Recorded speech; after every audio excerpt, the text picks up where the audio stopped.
a casa, lavando louça. Todo dia a mesma coisa, sempre essa correria. Tônio, Oi, amor. o que você está fazendo? Nada. Nada mesmo? Nada. Tô só descansando aqui quietinho. Está sentado, descansando aí? Isso, amor, tô sentado. Você tem que estar fazendo alguma coisa. Você está pensando em alguma coisa? Não, amor, não tô pensando em nada. Tô só descansando. Sabe, você poderia ir dar uma caminhada. É uma boa. Então eu vou pegar os seus sapatos, seu tênis. Não, querida, obrigado. Não precisa, não. Mas como que você vai caminhar sem tênis? Seu joelho pode doer. Tá bom eu aqui no meu cantinho, sossegado.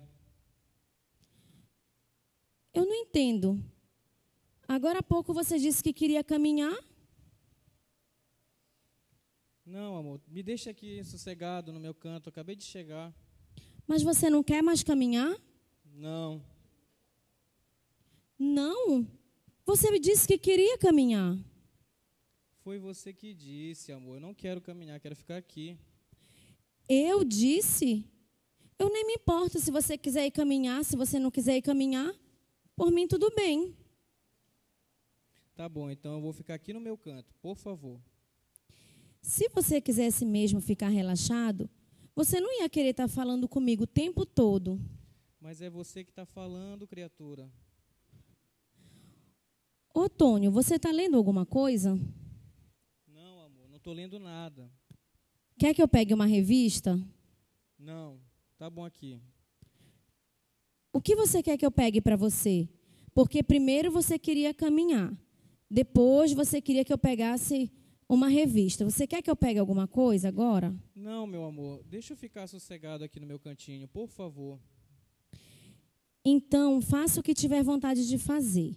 Mas pare, por favor, de se lamentar comigo. Pare de ficar falando. Mas eu não estou falando nada, é você que está perguntando. Então, o que você quer, Tônio? Fala. Eu já disse, eu quero ficar aqui no meu canto. Você realmente está me deixando louca com tudo isso. Uma hora você quer uma coisa, outra hora você não quer nada. Isso, meu amor, só quero ficar aqui no meu canto, sossegado. Eu não entendo. Afinal, eu não entendo o que você quer. Mas tudo bem. Uma hora você quer uma revista, uma hora você quer caminhar, depois não quer caminhar. Você não entende o que você quer. Eu estou no meu cantinho, na melhor coisa que eu gosto de fazer no dia quando eu chego do trabalho. Então, tudo bem. Engraçado. E agora está no seu cantinho, que é a melhor coisa, que é ficar quietinho, sentadinho. Isso, até que enfim você entendeu. Então é isso? Só sentado aí quer ficar? Isso, meu amor, sozinho, no meu canto. Tônio. Ô, Oi. Tônio, tá me ouvindo? Oi, amor, tô ouvindo. Não parece que você está me ouvindo. Você está aí sem fazer nada mesmo? É isso que você gosta de fazer? Isso, meu amor, já lhe falei, eu só quero ficar aqui no meu canto. Mas não seja assim tão agressivo dizendo que só quer ficar aí no seu canto. Mas eu não estou sendo agressivo com você, querido, eu estou sossegado. Então por que está gritando comigo agora? Eu não estou gritando com você, sua louca. Eita. Amém. Venha para cá, meu amor. Irmãos, isso foi É só uma uma encenação.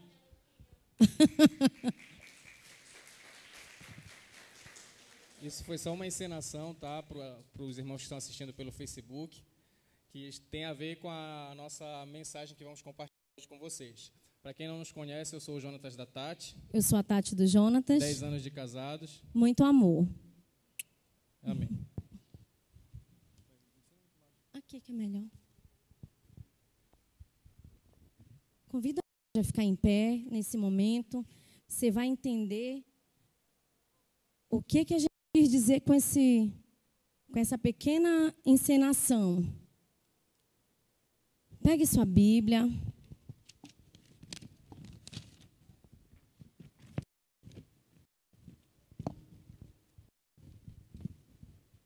Abra lá em Mateus Mateus, capítulo 19, versículo 6.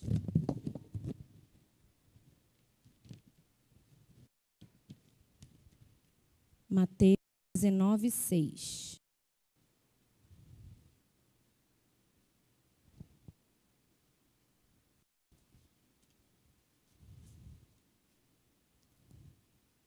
Glória a Deus.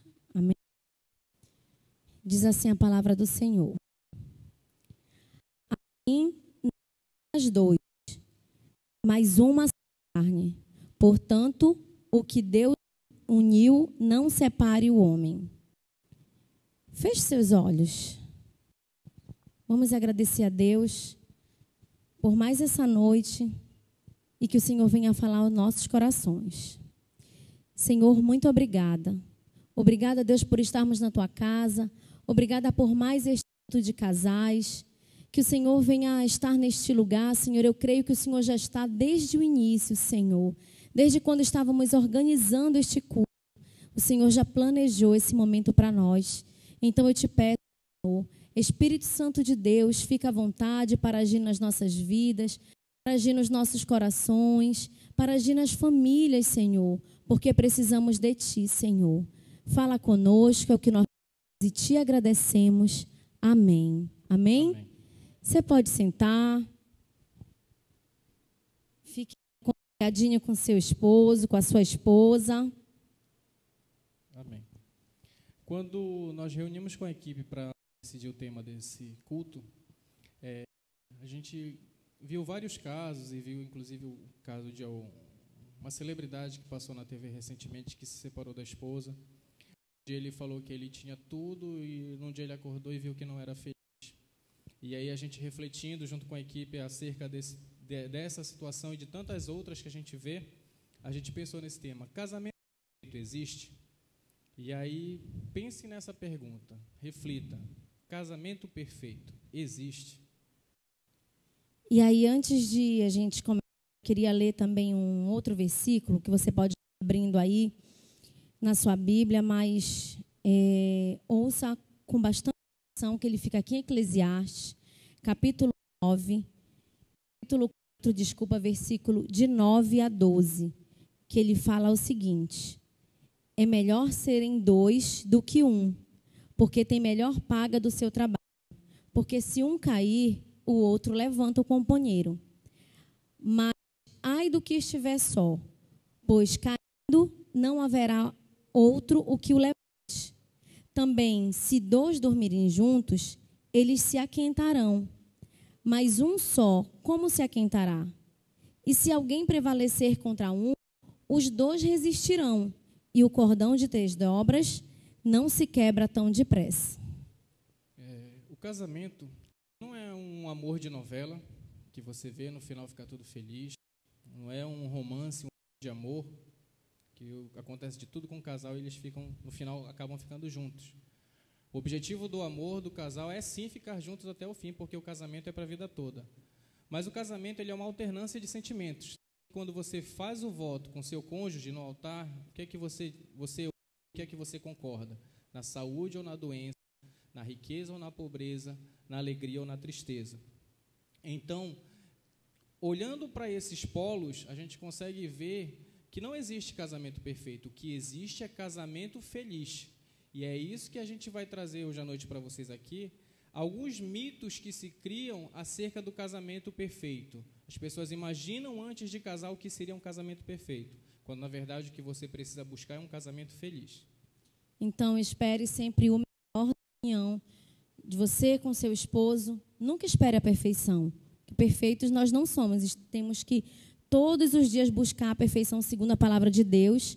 A gente tem que buscar a perfeição segundo a Cristo.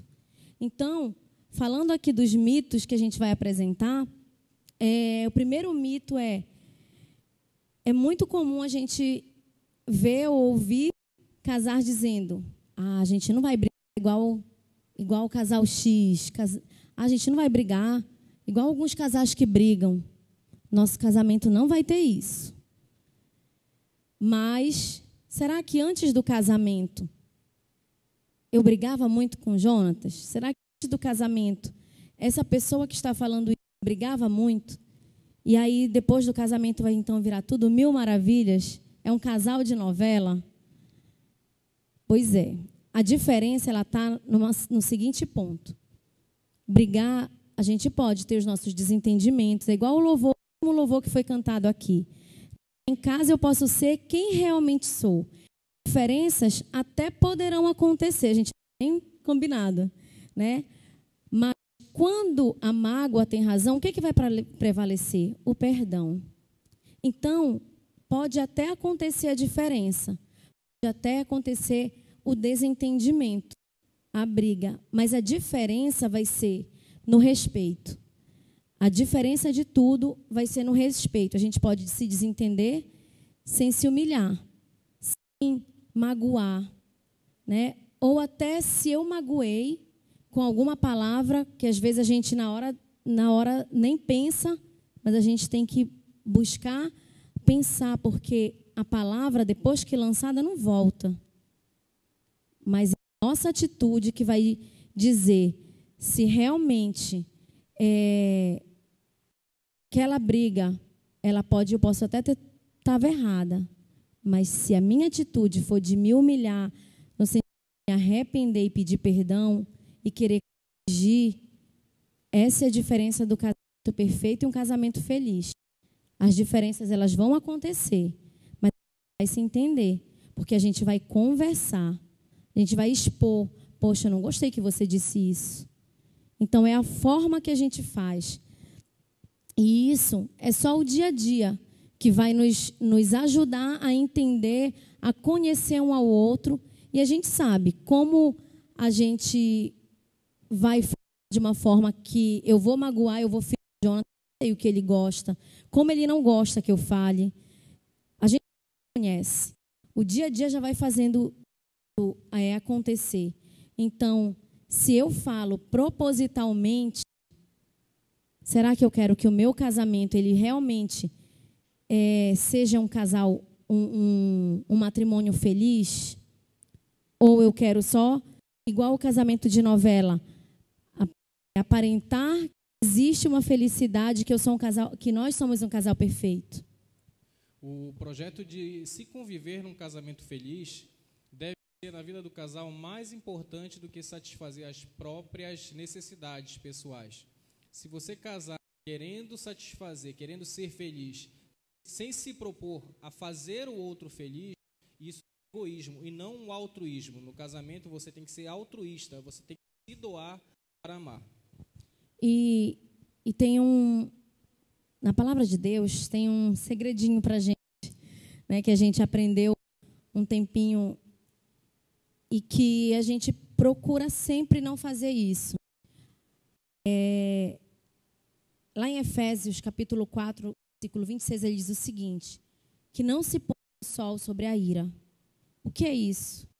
Eu não vou deixar, eu vou brigar e a gente vai dormir e eu vou me deitar, viro para um lado, ele vira para o outro e eu vou deixar o sol se pôr sobre a ira, sobre a nossa briga, sobre esse ressentimento que ficou aqui dentro. Então, antes mesmo de a gente ir dormir, a gente precisa fazer esse exercício. Então, isso a gente ouviu há muito tempo, algum tempinho atrás, que veio aqui na igreja uma pastora, que ela falou alguns segredinhos que até estão aqui, que a gente procura. Não somos um casal perfeito, estamos longe. Mas também, como a gente está dizendo, será que existe esse casal perfeito? A gente quer ser um casal feliz. E a palavra de Deus nos ensina a ser feliz no casamento. Então, se você se magoar, se chatear, não deixa o sol se pôr sobre a ira. Efésios capítulo 4, versículo 26. Ou seja, não vão dormir brigados. A palavra de Deus ela diz que as misericórdias do Senhor se renovam a cada manhã, mas é as misericórdias do Senhor, não é a misericórdia do teu esposo e da tua esposa. Se tu dormir brigado, ele vai acordar brigado contigo. Então, resolver antes. Então, o projeto de um casamento feliz é eu satisfazer o meu cônjuge, assim eu vou ser satisfeita também. Se eu estou chateada, eu vou conversar. Se eu estou Se a gente briga, a gente precisa tentar se entender, né? Mas a gente tem que deixar principalmente nós, mulheres, às vezes a gente é opiniosa, né? Ah, não vou falar, ele que tem que vir falar comigo. Ele que errou, né?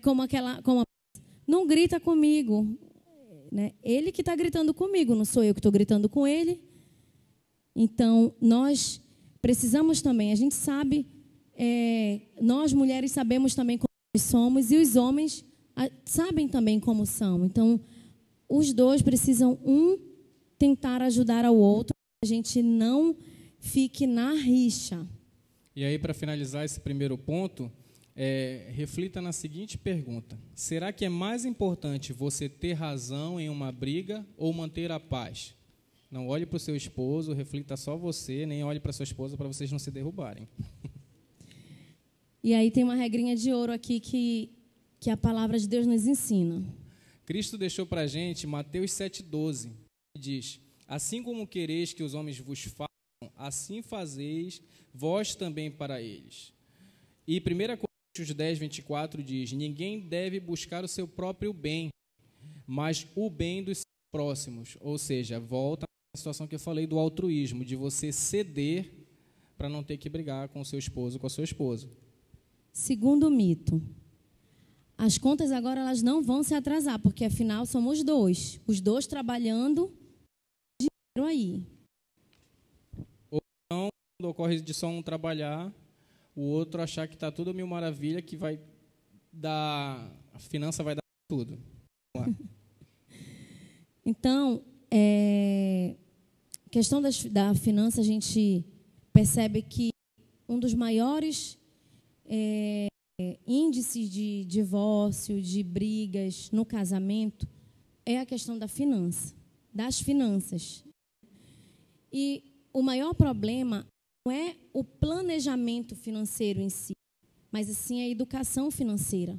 Porque, às vezes, a gente não... E a gente até pensou nisso, a gente não compra porque a gente está precisando de alguma coisa. A gente compra quando a gente vê, aí vem agora o Black Friday. A moto está barata. A gente não vai encontrar outro preço melhor do que esse. Aí compra, aí tem os Santopeia, né, que tem os sapatos. Aí tem que gosta de bolsa, enfim. Então, o problema não é a falta do planejamento. Às vezes até se planeja, mas vem a questão da educação financeira, de a gente olhar, ver que tem promoção, mas a gente precisa fazer sempre a pergunta, a gente precisa? É a relação desejo versus necessidade, de realmente você estar necessitando daquilo, ou se você está realmente querendo só satisfazer o seu ego comprando aquilo. E no casamento a gente compartilha tudo, compartilha geladeira, cama, banheiro, toalha, tudo. E por que não compartilhar o dinheiro? Ainda existem casais que cada um tem a sua conta, cada um tem a senha do banco que a esposa ou o esposo não sabe. Não é obrigado a conta conjunta, mas pelo menos ter as contas e as finanças de vocês, do conhecimento um do outro, isso é o ideal para um casamento feliz.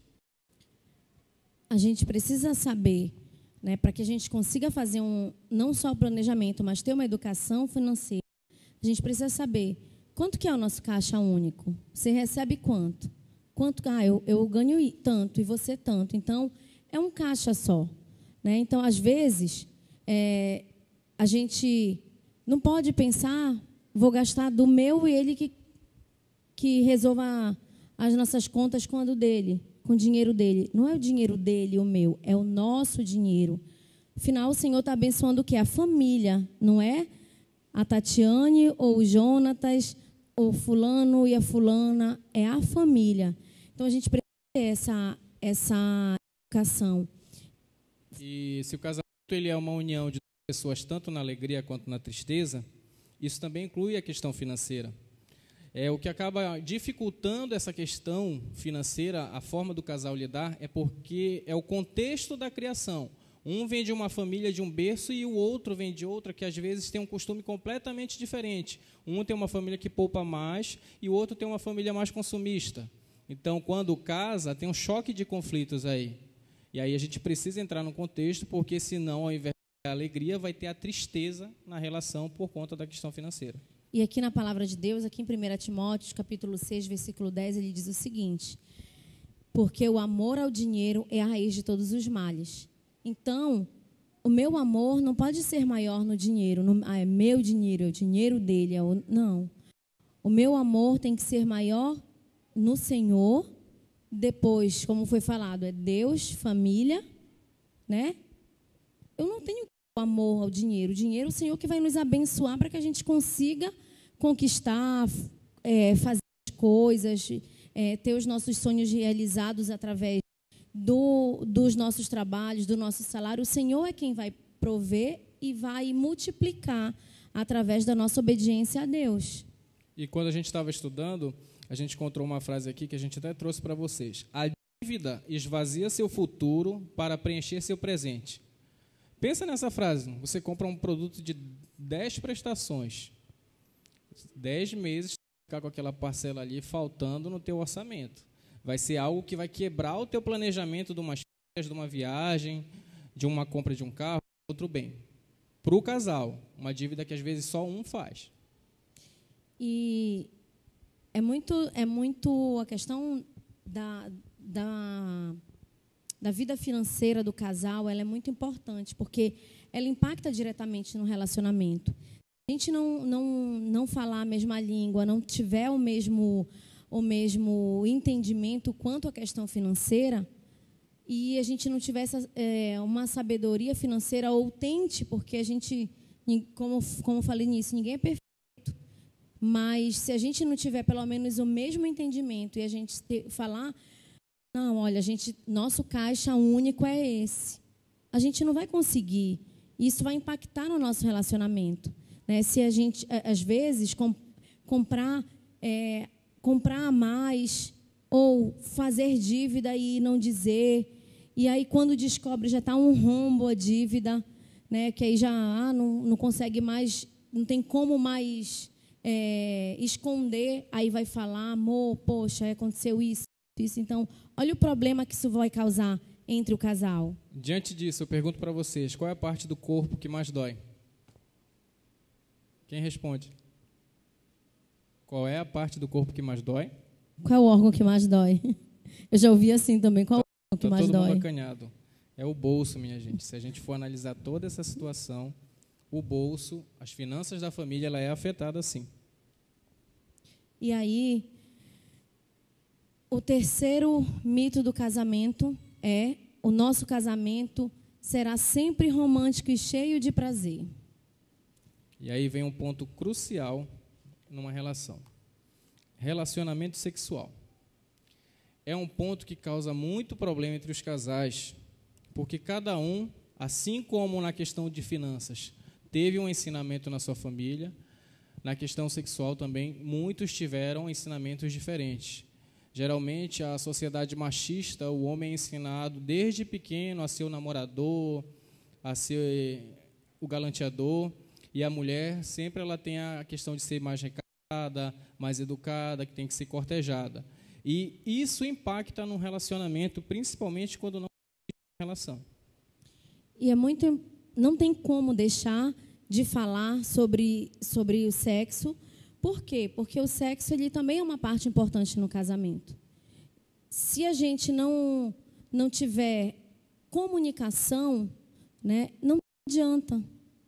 Se a gente não disser, não é dessa forma, não é legal, ou então, se não tiver como aqui a gente até, a pastora sempre ela fala, né, tem que primeiro, como é que a senhora diz? Depositar para depois sacar. Se não tiver isso, como é, pastora? Deposita de dia para sacar de noite. Amados, mas é verdade. Faz todo sentido. Porque a mulher e o homem são totalmente diferentes. E se a gente não souber respeitar as diferenças no casamento, não adianta que a gente não vai falar a mesma língua. E assim como nós falamos, a questão do respeito, a questão das brigas, qual foi o mito? A briga. O segundo mito, a finança. O terceiro mito, o sexo no casamento. É tão importante como todos esses que nós estamos falando. E, às vezes, a gente percebe que aqui dentro dos irmãos a gente ainda tem muitas barreiras, mas a gente não precisa ter barreiras dentro do nosso casamento. A gente tem que saber falar com o nosso esposo, nosso cônjuge, tanto o homem com a sua esposa, tanto a esposa com o seu esposo. A gente precisa saber conversar. Senão, também vai ter problema no casamento. E aí, como a nossa pastora ensina, e nós estamos aqui só entre casais, se você... Não adianta homem, aí eu falo para os homens, não depositar durante o dia, e aí querer à noite sacar, porque você vai achar que está sacando e a sua esposa vai estar com essa cara aqui que você não vai estar vendo. Você vai estar lá e ela vai estar com essa cara. Isso é bom? Isso vai estar sendo bom para você para uma necessidade fisiológica, porque o sexo ele também é uma necessidade fisiológica. Mas você não vai estar compensando amorosamente, emocionalmente a sua esposa em nada. Você vai estar diminuindo a sua esposa a usando como um objeto de prazer. Essa é a verdade. E o sexo ele vai muito além do que a carne, do que o prazer. Ele é físico, ele é espiritual e é emocional. Quem foi que criou? Foi Deus. Então, ele não está fora do casamento, mas precisa ser respeitado. Ele precisa ser em consentimento e ele precisa, assim como também na palavra de Deus fala, eu não posso querer me negar para o meu esposo sem mútuo consentimento e vice-versa. E a palavra de Deus lá em Coríntios ele fala exatamente isso. E ele ainda diz que tem que ser em mútuo consentimento para um período de oração. Então não estamos falando nada que está fora. Isso não é bíblico. Isso é bíblico. Isso é a palavra de Deus. Deus quem criou. E pode falar. E se você não está feliz nessa área, significa que alguma coisa no plano de Deus para o seu casamento você está falhando. Então, faça uma reflexão, analise como é que está a sua vida com o seu cônjuge e volte ao primeiro amor para poder renovar também esse amor na vida de vocês, no relacionamento de vocês. E no nosso também. Nós estamos aqui, mas a Bíblia, ela diz que a palavra é de dois gumes. Ela corta lá e corta para cá. Então, serve para a gente também refletir. E aí a gente quer deixar aqui uma reflexão antes de passar para o quarto mito. Como podemos expressar o amor na cama se não tomamos tempo para cultivar o amor fora dela? Isso. Quarto mito. Vou continuar tendo a minha privacidade.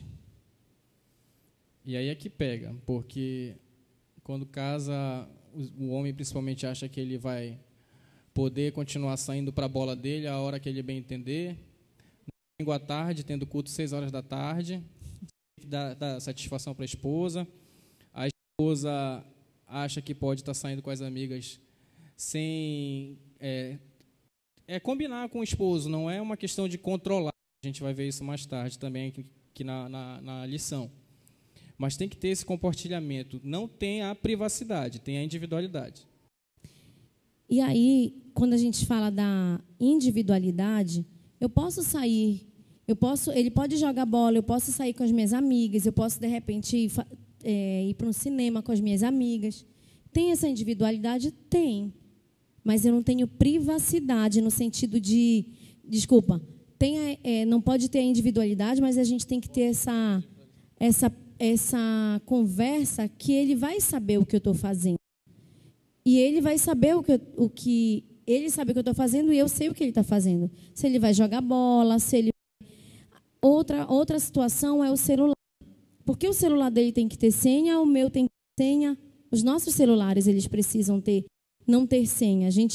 Nós temos a nossa individualidade, sim, mas um conhece o que o outro tem, conhece o que o outro vai fazer. Né? Então, não adianta se você acha que o casamento, agora eu sou de vacinada, não quero nem que ninguém fique sabendo se eu vou, não vou, não ficar perguntando toda hora. Tu não é meu pai? É assim. A gente precisa ter essa comunicação, né, dentro do casamento. E aí, gente, a gente fala isso, não é só para quem... Tudo isso que a gente está falando, não é, mas Tati, eu já sou casada há muito tempo, isso aí eu não falo, isso já nem...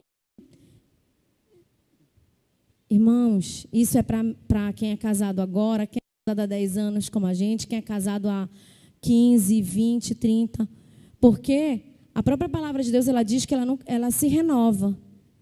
E as coisas, elas acontecem da mesma forma. Às vezes, se a gente não prestar atenção, a gente começa a errar do mesmo jeito que a gente errava lá atrás, se a gente não se policiar. Então, a palavra de Deus, ela precisa estar se renovando na minha vida, e eu preciso estar fazendo aquilo que eu sei o que é correto, e eu preciso todos os dias estar me policiando, porque senão eu vou estar dizendo para ele: tu não é meu pai? Por que eu tenho que te dizer da hora para onde eu vou, a hora que eu chego? E tudo isso... Grave isso. Um bom casamento exige respeito pela individualidade do outro, mas nunca pela privacidade do outro. Existe a diferença. Individualidade a gente tem, mas a privacidade, não, ele precisa saber. E eu preciso saber. Quinto e último mito. Se meu cônjuge me ama, então ele não vai ficar aborrecido com a minha possessividade. E aí entra a questão do ciúme. Nós precisamos ter muito cuidado com o ciúme, porque o ciúme, ela é uma obra da carne, como diz em Gálatas, capítulo 5, versículo 20. Então, eu preciso ter cuidado com ele precisa ter cuidado comigo. Mas o ciúme, ele não tem que prevalecer. Afinal, se eu amo, eu confio. A pessoa ciumenta, ela tem 3 situações. Ela vê o que não existe, ela aumenta em muito o que existe, procura o que não quer achar. Se vocês analisarem, faz sentido. Vou repetir. A pessoa ciumenta, ela vê o que não existe, ela aumenta em muito aquilo que existe, que o pessoal fala chifre em cabeça de cavalo, um exemplo, e procura o que quer achar, de tanto ciúme que ela tem. Então, precisamos fixar que se eu casei, se eu caso com alguém é porque eu amo, porque eu confio. Eu não vou casar se eu não confio, se eu não o amo. Então, amados, o ciúme, lembre-se, é uma obra da carne. Eu preciso respeitar a individualidade, mas se eu ficar monitorando o tempo todo, onde tu está? E agora? Me manda teu localizador. O que está fazendo? Com quem está conversando? E tem, gente, pasmem, não sei se vocês conhecem, mas a gente conhece, tem, infelizmente, situações em que o marido monitora a esposa 24 horas por dia. E aí, a pessoa, ela vai acabar um momento ficando sufocada. Quem gosta de estar sendo monitorada, tem que tirar foto. Aqui, não, porque para a pessoa ver que está com quem está. Então, amados, é muito sério. Mas isso, se a gente não se perceber, o que o inimigo ele quer? Uma brecha que a gente dê para ele trabalhar. Então, vamos prestando atenção a cada detalhe. Como que nós estamos agindo dentro da nossa casa, sendo dos 4 mitos dos 5 mitos que nós falamos. Como é que eu estou agindo com meu esposo? Como é que você está agindo com a sua esposa? E aí, finalizando esse ponto do ciúme, a gente trouxe a seguinte frase para vocês: o casamento pressupõe confiança, a insegurança produz possessividade, a possessividade gera o controle estrangula a relação. Então, qual foram os 5 mitos que nós falamos de um casamento? Qual foi o primeiro? Quem lembra? Oi? Briga. Quem falou briga aí? Alguém?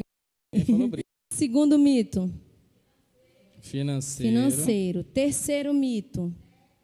Sexo. Isso. Quarto mito? Qual é o quarto? Privacidade. E o quinto e último mito? Ciúme. Então, amados, temos que ter cuidado. Por quê? O que a ruptura conjugal, ela é o ponto principal, é o objetivo do inimigo. E o inimigo, ele tenta essa ruptura seja através do relacionamento, se a gente briga muito, seja através da finança. É melhor eu ficar sozinha do que com ele ou com ela e que eu vou resolver, vou pagar minhas contas melhor do que ficar com ele. Terceiro, seja através do sexo. O inimigo, às vezes, ele fica lançando, principalmente para o homem, mas isso não é só para o homem, porque para a mulher também o inimigo, ele pode trabalhar nessa área, sim. Através da privacidade e do ciúme, dessa obsessividade.